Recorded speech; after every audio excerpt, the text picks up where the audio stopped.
There's a moment in The Master where Freddie Quell, drunk on torpedo fuel and paint thinner he distilled himself, climbs the mast of a Navy ship and just lies there, suspended, out of the world. It is like he is elevated, and the sailors on the deck below him throw bananas at him to wake him up, drag him back down to earth. They can't have him stay where he is. This short scene carries the whole movie. The man reaches for something beyond. The world won't let it. Everything that follows is a variation on the same shape. Film is set in 1950.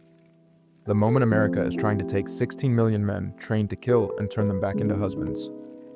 And what the master is asking, the entire runtime, is, what is the destiny of the ones that can't be fixed? Welcome to the burning glass, where concentrated light reveals what's hidden. On a civilizational level, the master is a stalemate. Two men, two failed responses to the same post-war problem. Freddie Quell is the appetite for violence that came home and won't go away. Lancaster Dodd is the merchant who builds a doctrine to absorb people in need of meaning. Freddie is an outlier, and in the end, neither wins. And Anderson refuses to make Dodd the villain and Freddie the wounded innocent. They're equal, both products of the same era. And the bleak punchline of the film waits for the very last scene, when one of them realizes he has only one move in this game. Start with the name, Quell. As a verb, it means to suppress, to subdue. You quell a rebellion, you quell a riot. It comes from Old English quellen, originally to kill. The killing meaning softened into the suppressing meaning over centuries, but the older sense is still in there. So Anderson names his protagonist the one who has to be put down. And also, the killing thing the war made. Freddie is a generational symptom. 16 million Americans served in World War II, and a big fraction came home with the instinct still discharging outward. The film stages in one man what the country was trying to do at scale. Take the men you trained to kill and turn them into husbands, fathers. Freddie resists this instinctively. Let's think on what Freddie does at the department store. He disturbs a man for no apparent reason. He's a portrait photographer. A middle-class family man comes in to get his picture taken. The violence isn't random. The family man is the domestication succeed on other males. They can be enclosed, turned into husbands and customers and citizens. The family man's existence indicts Freddie's own failure. He's attacking evidence that the cage works on other people. We will see this pattern later when he joins the cause too. Later at the farm, Freddie takes up with an older man he says looks like his father, gives him his moonshine. The old man drinks it and gets sick. The other workers accuse Freddie of poisoning him. He runs, ends up in Dodd's boat. Read the move symbolically. He kills the father figure with his own poison and washes up at the feet of a new one. The patricide is the price of admission. Dodd is the replacement father. About that moonshine, since we opened on it. Freddie distills his own from anything that burns. Torpedo fuel, photochemicals, paint thinner, cleaning solvents. He doesn't drink what civilization sells. He makes his own out of whatever's at hand. The drink is the man. Improvised, outside the regulated forms, and toxic the moment it enters another body. Dodd, who is another outsider, says he is willing to be poisoned by Freddie. Maybe that is why Dodd will always welcome Freddie until the very end. Freddie is like a special challenge for him, a man who tries to live without serving a master. If we roll back to the actual opening of the film, the men on the beach at the end of the war, killing time before they ship home. Someone shapes a woman out of sand. Freddie humps it in front of everyone for laughs. Then later, alone, he comes back to it. Hugs it, sleeps next to it. That gap is who Freddie is for the rest of the film. And the figure herself tells you something specific. She doesn't talk back. She won't get up and leave. She has no feelings to bruise and no judgment to render. Freddie longs for intimacy, and he's also hyper-sexualized, and he can't have both, not with anything that has its own interior. The Sand Woman represents intimacy without risk. Freddie cannot truly understand women. Doris confirms it. The love who didn't wait. She had her own life, her own forward motion, and used both. People with interiors don't sit still while you fool around. And Peggy confirms it too. The woman who will deliver the final verdict on Freddie. Dodd is harder than people make him out to be. The lazy read says charlatan. The lazier read says cult leader played for sympathy. Both miss it. Hoffman gives Dodd real warmth. He half believes his own product. That's what makes him interesting. The thing he's selling, in one phrase, is meaning. The cosmology is just the wrapper. The belonging is the substance. He says it out loud, by the way. In one of his speeches, he tells the room that marriage tames the dragon. That's the line. The dragon is the wartime animal. Marriage is the gentlest container on the 1950 menu, and Dodd is naming it as a taming operation. Dodd talks to Freddy like he talks to an animal, says it more than once, and when Freddy acts up, he shouts, "Stop! Don't!" It's like a man training a dog. Once you hear it, the whole film opens up, because that register, master to animal, is what the cause is really doing in one form or another.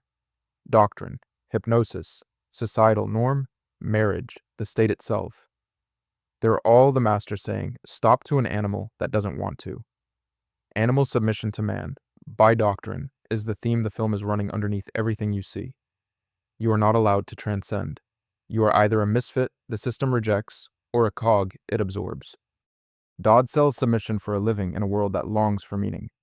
He represents the universal human longing to have a master, to surrender to a higher authority, to be told. We see Peggy dictates his writing. She speaks. He writes. She's the editorial hand of the entire cause. Dodd performs the doctrine. Peggy decides what it says. The public authority is male. The actual authority is female, and the public authority defers to her without ever admitting that's what's happening. She never raises her voice. She never shouts stop. She just dictates. And she will deliver the verdict on Quell at the end. Now we have Freddy, we have Dodd. Time for the thing between them. The cause is the marketing copy on the box. 3 things sitting in 2 syllables. Something to cling to. A cause is what you give your life to when your life otherwise has no shape. The first principle, the explanation. Causa, the source of everything. The cosmology that promises the indifferent universe is not actually indifferent. The doctrine itself, past lives, trillion-year souls, time travel, none of that is the actual product. The metaphysics is the packaging. The real product is mundane, a place to belong. A story that flatters your suffering. Dodd can't sell that directly in 1950 America because it sounds too modest, too small. So he wraps it in cosmology, which flatters the wound. Your hunger isn't pathetic, it's cosmic. Your suffering isn't personal. It's a trillion years old. The metaphysics has to be lavish and unverifiable, so the gap between promise and delivery never shows within a single lifespan. The follower gets to feel they're working on something vast when they're being soothed about something small. The thing that makes Quell and Dodd fascinating isn't conflict, it's longing. Each one wants what the other has. Dodd is drawn to Freddy's moonshine, and through it to what Freddy is. Uninternalized instinct. The animal, civilization couldn't enclose. Dodd refers to the drink at one point as your poison. That phrasing is precise. The merchant of meaning is asking the animal for a dose of what the animal is. Freddy wants the other direction. Dodd's doctrine is the structured interior he's never been able to build for himself. The truth value of the doctrine doesn't matter. What matters is that it's a shape that he can fill. But there are distinct lines film draws between these two characters in certain moments. Watch one scene that condenses everything. Freddy attacks someone who insults Dodd's work. Then he turns to Dodd expecting praise. A well done. The loyal son looking for the father's nod. He doesn't get it. At that precise moment, Peggy opens the door Freddy is leaning on and pushes him aside. Watch what that single image does. Dodd's warmth toward Freddy is conditional.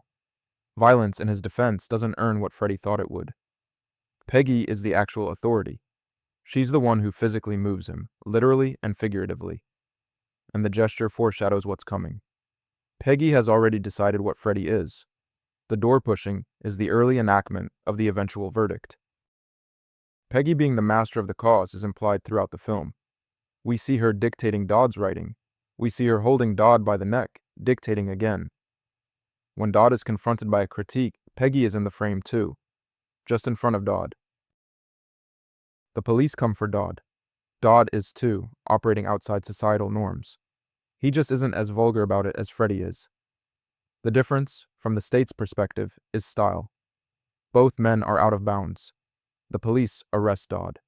Freddy loses his mind. He attacks them. Because for Freddy, restraint by the state is the ultimate restraint. The master above all masters, the cage that admits no negotiation. He can't tolerate it for a second. One explanation of this overreaction lies in the name of the cult. The cause, Freddy, is pure will. He is protecting the one thing that supposedly gives meaning to his life in that moment. They end up in adjacent cells. Dodd is calm as he can be under captivity. Freddy destroys his cell from the inside, throws himself at the bars, smashes everything he can reach. And in the middle of all that, he calls Dodd's pseudoscience bullshit to Dodd's face, in anger. Argument gets heated, but Dodd never loses his composure. In the end, he relieves himself by urinating in the cell. He is a caged animal too. He just has much more control over the animal. Maybe that's what makes him master over Freddy. Water Closet becomes a symbol of civilization here. Freddy destroys it, Dodd uses it as intended, like a proper human. Freddy gets violent, repeatedly, when an outsider criticizes Dodd's work. He knows it's bullshit. The jail scene proves he knows, but he refuses to hear it said by anyone outside the circle. It is like the time when he attacked the family man at the photo shoot. The fist that flies at the skeptic is protecting Freddy from his own private knowledge. That's the deepest psychological move of every convert who can't afford to be deconverted. Silence the external voice that says what the internal voice already suspects. This is also a sign of the problematic internalization of Freddy. To name the philosophical machinery that has been running under the film, we must look at Nietzsche. In Genealogy of Morality, he says humans were once semi-wild animals whose instincts, aggression, cruelty, the drive to dominate, discharged outward into the world. Then civilization enclosed the animal. The instincts had nowhere to go, so they turn inward against their possessor. Nietzsche calls this the internalization of man, and he locates the entire human interior, conscience, guilt, imagination, even art, in that one operation. The soul, he says, is a wound that learned to think. Once you have this frame, Freddy Quell and Lancaster Dodd's duality snaps into place. Freddy weeps in the chair, sits still for the questions, and then rides off into a desert on a motorcycle and never comes back. Remember the cold open? The moonshine lifting him up the mast. The motorcycle is the same image with the camera turned 90 degrees. Vertical escape became horizontal escape. Yet he will crawl back again. We see Freddy in a cinema, a place where he is surrounded by people, yet completely alone in the dark. By having him sit in a theater and having the call of Dodd to come back there, the film suggests that Freddy is longing for being fed a narrative in the dark. He left the cult because he became disillusioned, yet lonely freedom of the real world is worse than the structured illusion of the cult. Freddy returns to the cause. Peggy dismisses Freddy. She tells him, in effect, that he can't be reformed by the cause. He'll never internalize. The institutional intelligence of the operation has watched him long enough to render the diagnosis, and the diagnosis is final. The verdict, the door-pushing foreshadowed, is now formal. Freddy meets a woman in a pub, goes to bed with her, and while in bed, he starts running the causes processing ritual on her. The personal questions, the unblinking eye, the whole apparatus performed by Freddy. And she's touched by it. She could plausibly become his first follower. Freddy is the master now. He's his own master. And the irony is the entire point of the film. To be your own master, completely free, with no one around you, that's impossible. You become a master and you acquire followers. Now you have to care for them. You are not free from the bounds of men.